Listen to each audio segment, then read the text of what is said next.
जो हय्या अलस सलाह की आवाज सुनकर अल्लाह से जंग का ऐलान करता है और अपनी गुलामी और अपने मालिक को मालिक मानने के लिए तैयार नहीं है। मेरे प्यारे साथियों, इतनी बड़ी बगावत के बावजूद उसके सब्र का बांध टूटता नहीं है। वो हमारे ऊपर चाहे तो पत्थरों के अज़ाब से हमें हलाक करने पर कादिर है, वो आग की बारिश करने पर भी हम पर कादिर है, लेकिन इसके बावजूद भी वो सब्र का बांध नहीं टूटता और हमारा ख्याल रखे हुए हैं।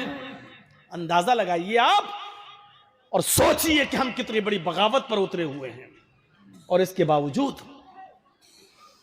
70 साल के एक मरीज को हार्ट की बीमारी होती है, डॉक्टर ने ईको करवाया, हार्ट की जांच करवाई और करवाने के बाद उसने कह दिया कि तुम्हारे हार्ट का ऑपरेशन होगा। उसने ऑपरेशन कर दिया, ऑपरेशन कामयाब हो गया। जब एक डॉक्टर उस 70 साल के बुजुर्ग के पास जाता है तो उसको 8 लाख रुपए का बिल पकड़ा देता है, लीजिए आपके हार्ट के ऑपरेशन में यह खर्चा आया है। इस 70 साल की बुजुर्ग ने जब अपना बिल देखा तो उसकी आंखों में आंसू आ गए। डॉक्टर ने कहा, भाई क्यों रो रहे हो, परेशान क्यों होते हो? अगर इस बिल में ज्यादती है और तुम इतना नहीं दे पाते हो तो 1, 2, 3 लाख रुपए हम कम कर देते हैं। चलो ऐसा करो कि हम 2 लाख डिस्काउंट कर देते हैं, तुम 6 लाख दो। इस 70 साल के बुजुर्ग ने जवाब दिया, नहीं नहीं डॉक्टर साहब, बिल 8 लाख का है इसलिए मैं नहीं रो रहा हूं। हम तो 10 लाख का बिल भी अदा कर सकते थे, लेकिन रोना मुझे सिर्फ इस बात पे आ रहा है कि आपने आज थोड़ी देर के लिए मेरे दिल को संभाला तो उसका बिल 8 लाख की शक्ल में मुझे दे दिया। मेरे रब ने 70 साल तक वो मेरे दिल को कंट्रोल किया रहा, मेरे दिल को संभाले रहा, वो मेरे दिल की हरकत को बरकरार रखे रहा, न ज्यादा होने दिया न कम होने दिया। लेकिन मेरे रब ने 70 साल तक मेरे दिल की हिफाजत की, लेकिन आज तक उसने मुझे कोई बिल नहीं दिया। आज तक उस परवरदिगार ने मुझे कोई टैक्स के लिए पे अदा करने के लिए कुछ नहीं दिया। मेरे भाइयों, इस मकाम पर लाकर अपने आप को सोचिए कि दिल संभालने वाला वो है, बॉडी संभालने वाला वो है, जिस्म के दरमियान तवाज़ुन रखने वाला वो है। आज तक वो तुम्हें टैक्स नहीं देता। हम इसके बदले में इतना भी नहीं कर सकते कि अपना सर जमीन पर रखकर, अपनी नाक जमीन पर रखकर इस बात का इकरार कर ले, अल्लाह मैं तेरे सामने अपनी नाक रगड़ रहा हूं क्योंकि अजीज तू है, हम जलील हैं। अल्लाह, हमने जमीन पर अपना सर रख दिया, हम तेरे गुलाम हैं और तू मेरा मालिक है। क्या हम इस बात का भी इकरार नहीं कर सकते अपने रब के सामने? ये हमें और आपको सोचना पड़ेगा, हमें और आपको इस चीज की तरफ गौर करना पड़ेगा कि हम अल्लाह की कितनी बड़ी नेमतों के पाने के बावजूद हम उसका हक अदा नहीं कर पा रहे हैं। हमारी और आपकी हालत क्या है? जर्जीत साहब से किसी की लड़ाई हो गई, आज जर्जीत साहब के बेटे की शादी है, वो मेरा दुश्मन है, हम उसको नहीं बुलाएंगे, हट चल। शादी हो गई, पड़ोसी को पूछा तक नहीं। हमारे बेटे की शादी में वही आएगा जो मेरा मुरीद होगा, मेरा दोस्त होगा। जर्जीत साहब ने अपने दोस्तों की लिस्ट बनाई और शादी अपने बेटे की सारे दोस्तों को बुलाया, लेकिन एक भी दुश्मन नहीं आया। बुलाया ही नहीं तो आएगा क्यों?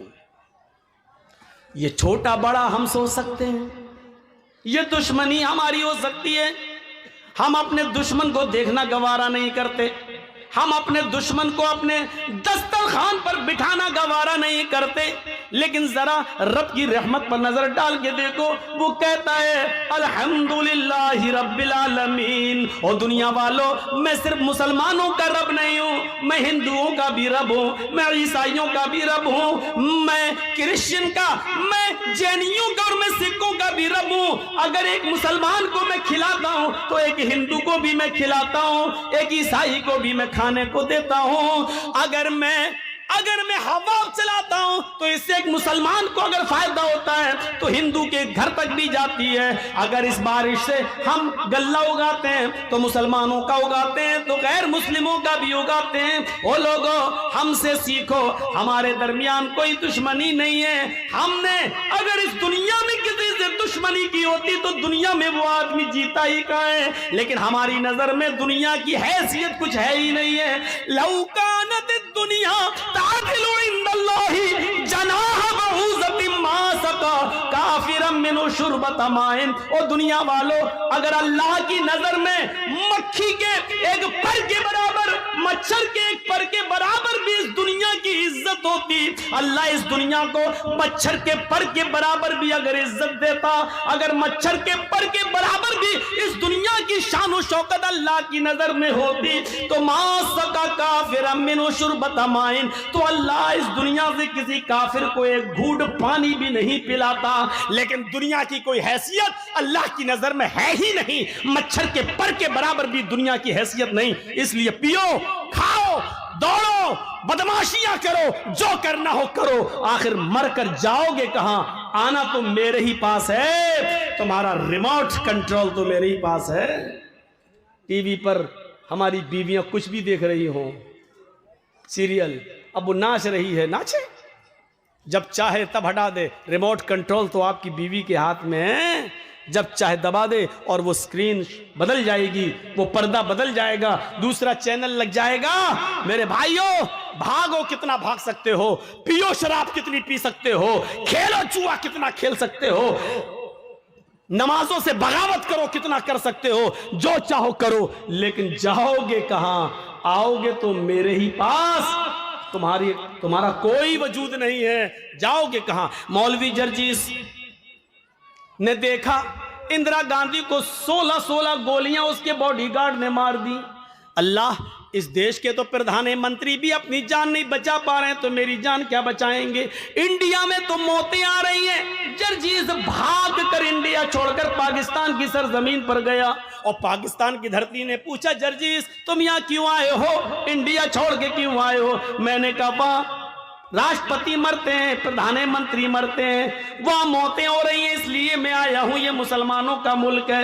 पाकिस्तान की सरजमीन जवाब देती है, तूने बेनजीर भुट्टो की दास्तान नहीं सुनी है।